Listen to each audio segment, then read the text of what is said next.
Positive ചിന്തകൾ വലിയ വിജയങ്ങളുടെ വിത്തുകളാണ്. നമ്മുടെ മനസ്സെന്ന കൊച്ചു പൂന്തോട്ടത്തിൽ പരിമളം പരത്തുന്ന സുഗന്ധ പുഷ്പങ്ങൾ പോലെ സദാ സമർത്ഥ ചിന്തകൾ കൊണ്ട് അലങ്കരിക്കൂ എങ്കിൽ ജീവിതത്തിലുടനീളം അർത്ഥപൂർണവും സമാധാനപരവുമായ ജീവിതം ആസ്വദിക്കാൻ സാധിക്കും.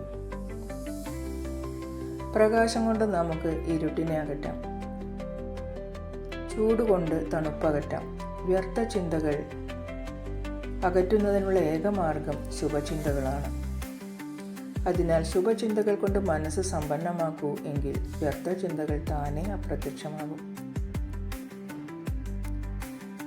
മറ്റുള്ളവർ എന്നിൽ നിന്നും വ്യത്യസ്തമായി ചിന്തിക്കുകയും പ്രവർത്തിക്കുകയും ചെയ്യുന്നവരാണ് എന്ന സത്യം നാം അംഗീകരിക്കണം. നാം പ്രതീക്ഷിക്കുന്ന പോലെ കാര്യങ്ങൾ സംഭവിച്ചു കൊള്ളണമെന്നില്ല. ഏറ്റവും ശ്രേഷ്ഠമായ സമ്പത്ത് ജ്ഞാനമാണ്. ഏറ്റവും ശക്തമായ ആയുധം ക്ഷമയാണ്. വിശ്വാസവും ഏറ്റവും നല്ല സുരക്ഷയാണ്. ഇവയെല്ലാം തന്നെ സൗജന്യവുമാണ്. വളരെ സ്നേഹത്തോടെ എല്ലാവർക്കും ശുഭരാത്രി. Good night.